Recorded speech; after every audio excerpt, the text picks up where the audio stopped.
बीता हुआ कल आप लोगों के दिमाग में है और आने वाला कल आप लोगों के हाथ में है। नमस्कार साथियों, मैं Aman Anand, president students welfare association, मानव भारती यूनिवर्सिटी सोलन, हिमाचल प्रदेश। आज एक महत्वपूर्ण टॉपिक को लेकर इस वीडियो के माध्यम से आप लोगों के बीच में आया हूं। जैसा कि हमारी टीम रिसर्च करती रहती है, काफी सारे डॉक्यूमेंट्स अब हमारे पास आने लग गए हैं और काफी सारी पॉजिटिव न्यूज भी आ रही हैं। तो आप लोगों का ज्यादा वक्त जो है वेस्ट ना करते हुए सीधा मुद्दे पर आते हैं। साथियों, जैसा आप सभी को पता है कि मार्च 2020 में यूनिवर्सिटी में रेड हुई थी और ड्यूरिंग द रेड इन्होंने सारा का सारा इनका रिकॉर्ड जो था वो सीज कर लिया था, जो भी इन्होंने रिकवर किया था, और वो लॉफुल कस्टडी में था 2022 तक। जब रेड हुई उसके बाद हिमाचल सरकार के द्वारा एक एडमिनिस्ट्रेटर को अपॉइंट कर दिया गया। इट मीन्स की सारी जो थी यूनिवर्सिटी का नियंत्रण हिमाचल सरकार ने अपने ऊपर ले लिया, क्योंकि एडमिनिस्ट्रेटर अपॉइंट हो गया तो सारा का सारा कंट्रोल एडमिनिस्ट्रेटर का हो गया। तो अगर हम इस बात की ओर ध्यान देते हैं कि 2020 से पहले स्टेट बोलती है कि यूनिवर्सिटी के अंदर स्कैम हो रहा था और यूनिवर्सिटी जो थी वो फेक डिग्रीज को यहाँ पे सेल आउट करती थी। चलो उस टॉपिक को साइड में कर देते हैं, वो मैटर ऑफ इन्वेस्टिगेशन है कि स्कैम हुआ है या नहीं हुआ। अब आते हैं मुद्दे की बात पर। 2020 में रेड होने के बाद हिमाचल सरकार ने जब नियंत्रण अपने ऊपर ले लिया था इस यूनिवर्सिटी का पूरा control as per the administrator जो अपॉइंट करा था हिमाचल गवर्नमेंट ने, उसके हाथ में था। उसके बाद दोबारा से स्कैम हो गया। ये मैं ऑन रिकॉर्ड आपको बात बता रहा हूँ। 2020 से लेके 2022 तक जब इनके पास सारा का सारा रिकॉर्ड लॉफुल कस्टडी में था, उस दौरान इन्होंने वेटनरी फार्मेसी के बच्चों को डिप्लोमा इशू कर दिए थे। ना वो बच्चों का रिकॉर्ड इनके पास था, क्योंकि रिकॉर्ड तो एसआईटी ने सीज किया हुआ था, और ना ही उनकी कोई अप्रूव लिस्ट थी, क्योंकि उस टाइम तक कोई अप्रूव लिस्ट आई नहीं थी। इसकी मैंने मल्टीपल कंप्लेंट्स डाली थी। हमारी टीम ने इसके ऊपर वर्कआउट किया कि जो जेन्युइन बच्चे हैं, जिनका 5 पैरामीटर्स पे जो लोग फॉलो कर रहे हैं हर जगह, जिनका नाम है, उनको आपने ग्रीन शीट और डिस्क्लोजर लिस्ट वाली बात में फॉर्मूले में उसको कंफ्यूज कर रखा है। बट ये जो एक और स्कैम हो गया under the supervision of administrator, जो अपॉइंट किया गया था हिमाचल सरकार के द्वारा, और हिमाचल सरकार का नियंत्रण था पूरा यूनिवर्सिटी के ऊपर। तो उसमें प्रीलिमिनरी इन्वेस्टिगेशन होने के बाद इस पे अब मुकदमा दर्ज कर लिया गया है। FIR number 114 PS Dharampur dated 3/8/2024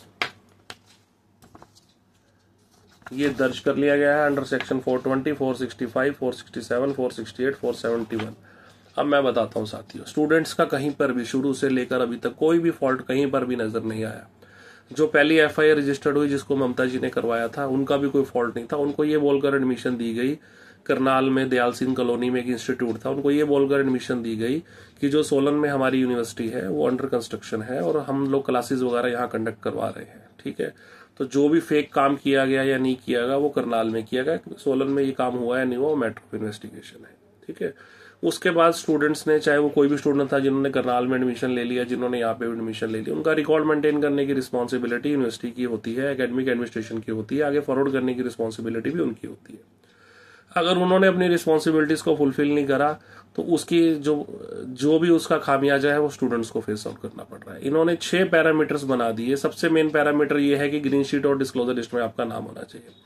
university ने बार बार ये लिख के दे दिया कि ग्रीन शीट को मेंटेन करना और डिस्क्लोजर लिस्ट को फॉरवर्ड करना हमारी रिस्पॉन्सिबिलिटी है। और सबसे मेन बात, ग्रीन शीट और डिस्क्लोजर लिस्ट है क्या? ग्रीन शीट होता है स्टूडेंट का एनरोलमेंट रिकॉर्ड होता है कि बच्चे ने एडमिशन लिया, ये इसका रोल नंबर है, इसका एडमिशन नंबर है, और सेम ही वो फॉर्मेट जो है as a disclosure list forward हो जाता है रेगुलेटरी कमीशन को।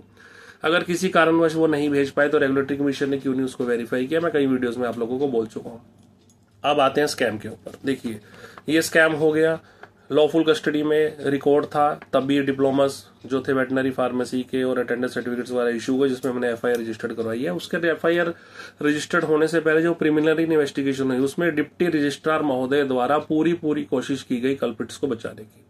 बार बार उनके द्वारा रिप्लाई सबमिट करे गए कि हमारे पास हाई कोर्ट की डायरेक्शंस थी कि हम इनको डिप्लोमा इशू कर सकते थे। पहला बात, हाई कोर्ट की ऐसी कोई भी डायरेक्ट डायरेक्शन नहीं थी कि जिसमें ये बोला गया था कि इनको आप डिप्लोमा इशू कर दो। उन्होंने ये बोला था कि पैरामेडिक काउंसिल में इनको रजिस्ट्रेशन करने के लिए आप कंसीडर कर सकते हो। वो भी स्टेट को बोला गया था, यूनिवर्सिटी को कोई भी डायरेक्ट उन्होंने डायरेक्शन नहीं दी थी।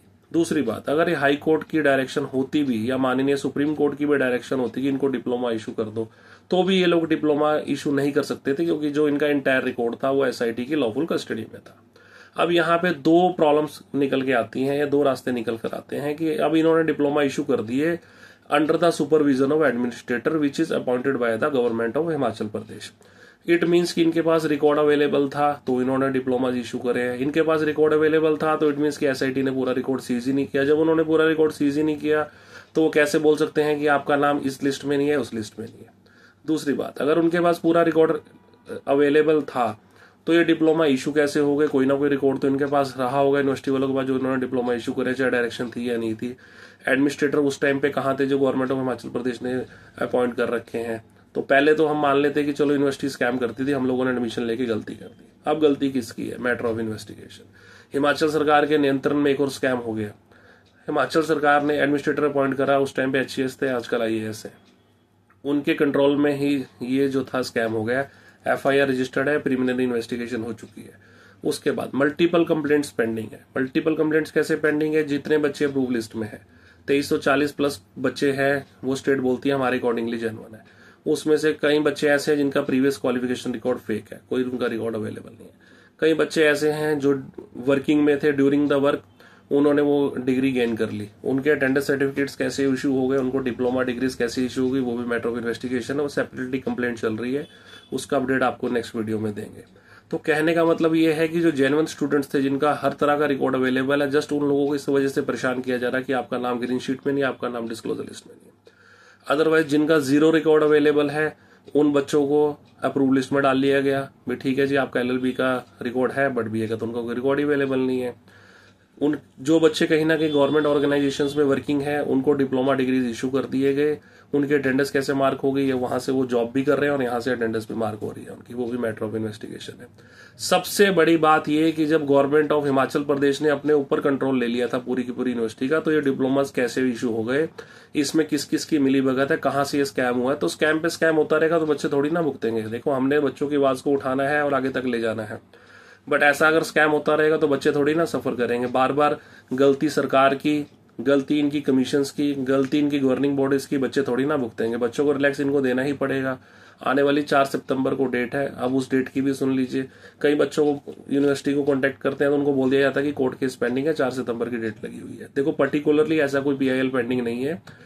अब सिर्फ वही केसेस पेंडिंग है जो बच्चों ने उस चीज को चैलेंज कर रखा है कि हमारा नाम ग्रीन शीट में नहीं है तो हमें डिप्लोमा या डिग्री इशू नहीं दे रहे, या डिग्री नहीं दे रहे हैं, या डिस्क्लोजर लिस्ट में नाम नहीं है तो हमें प्रॉब्लम हो रही है। वही बच्चों की पिटीशंस पेंडिंग है, तो उनका एक कॉमन रिलीफ मिले ऐसे भी कोई चांसेस नहीं है। तो सब लोग जो जो इस प्रॉब्लम को फेस आउट कर रहे हैं, मेरी सजेशन आप लोगों को यही है कि आप लोग भी अपनी रिट्स को फाइल कर दीजिए, उसमें भी हम आपकी हेल्प कर देंगे। नेक्स्ट प्रॉब्लम ये आ रही है बच्चों को कि अप्रूव लिस्ट में नाम होने के बावजूद भी उनका रिजल्ट मिसमैच है, नाम करेक्शंस नहीं है, तो कमेटी उस पे कोई भी एक्शन नहीं ले रही। कमेटी कह रही है हमारे पास ऐसी कोई डायरेक्शन नहीं है कि हम कोई करेक्शन कर सके। हमने तो लॉफुल कस्टडी से रिकॉर्ड लेके आगे सप्लाई किया है। जो बच्चे रिकॉर्ड को फुलफिल करते हैं, पैरामीटर्स को फुलफिल करते हैं, उनको डाटा दे दो। अदरवाइज करेक्शंस की हमारे को कोई डायरेक्शन नहीं है, तब भी बच्चे जो है प्रॉब्लम को सफर कर रहे हैं। अभी एक FIR रजिस्टर्ड हुई है, मल्टीपल FIRs आगे और भी रजिस्टर्ड होने वाली हैं, क्योंकि काफी सारे स्कैम्स हाईलाइट हो रहे हैं, काफी सारी प्रॉब्लम्स हाईलाइट हो रही है, उसको हम उठाते रहेंगे, आप लोगों के बीच में आते रहेंगे। अब बात आती है बच्चों के भविष्य को लेकर। देखिए, UGC के नॉर्म्स के अकॉर्डिंगली किसी भी बच्चे की डिग्री, डिप्लोमा या किसी भी डॉक्यूमेंट्स को वेरीफाई करने की अथॉरिटी यूनिवर्सिटी को ही होती है, क्योंकि उनका रिकॉर्ड उनके द्वारा ही मेंटेन किया जाता है। अब जैसा कि मानव भारती यूनिवर्सिटी में हुआ है कि स्कैम, अगर स्टेट कहती है कि इन्होंने स्कैम कर दिया, पहली बात तो जो भी स्कैम के चार्जेस थे या जो भी कंप्लेनेंट्स थे, उन्होंने करनाल स्थित जो इनका जो दयाल सिंह कॉलोनी करके जो है अकॉर्डिंग टू चार्जशीट सेंटर था, वहां पे इन लोगों ने एडमिशंस ले रखी थी। और मानव भारती यूनिवर्सिटी में डायरेक्ट एडमिशन ऐसी कोई भी नहीं मिली है जिसको फेक डिग्री या डिप्लोमा इशू किया गया हो। और उन लोगों को भी वहां एडमिशन दी है या नहीं दी है, या कहां से उन्होंने क्या किया, वो मैटर ऑफ इन्वेस्टिगेशन, उस पर भी कोई मैं टिप्पणी करना नहीं चाहूंगा। ठीक है, तो फर्स्ट ऑफ फेस ये गुड न्यूज है कि according to chargesheet filed by the police, उसमें ये मेंशन कहीं नहीं किया गया है जो फर्स्ट कंप्लेनेंट थी उनकी चार्जशीट में, कि मानव भारती यूनिवर्सिटी ने कोई फेक यूनिवर्सिटी एडमिशन दी है। हाँ, उनको सेंटर में एडमिशन दी गई थी, वहां एग्जाम कंडक्ट करा गया, उनको वेरिफिकेशन वगैरह यहाँ से हुई है, वो किसने की है, कैसे किया, वो मैटर ऑफ इन्वेस्टिगेशन है। ठीक है, बट बच्चों को जो प्रॉब्लम फेस आउट करनी पड़ रही है, कमेटी जो कॉन्स्टिट्यूट हुई है उनके द्वारा कोई भी रिलैक्सेशन बच्चों को नहीं दिया जा रहा है। 2015 से पहले का रिकॉर्ड इनका जल चुका था, उस बात को मानने को ये तैयार नहीं है। फैक्चुअल पोजीशंस से अप्राइज करवा देते हैं। फैक्चुअल पोजीशन 2020 से पहले बच्चों की ये थी कि वो जेन्युइन स्टूडेंट थे, 2020 के बाद ये हो गई कि बच्चे डिस्प्यूटेड लिस्ट के अंदर आ चुके हैं। तो ये रिलैक्सेशंस के लिए, कोई भी वेरिफिकेशंस के लिए आप लोग मुझे 929 कॉल कर सकते हैं। मैं आपका डिस्क्रिप्शन में अपना नंबर आप लोगों को दे दूंगा। और अभी घबराने की जरूरत नहीं है, पॉजिटिविटी की और अपने केसेस सारे के सारे जा रहे हैं और definitely we get the relief. और जिनको कोई भी प्रॉब्लम हो मुझे कॉन्टेक्ट कर सकते हैं। थैंक यू, धन्यवाद।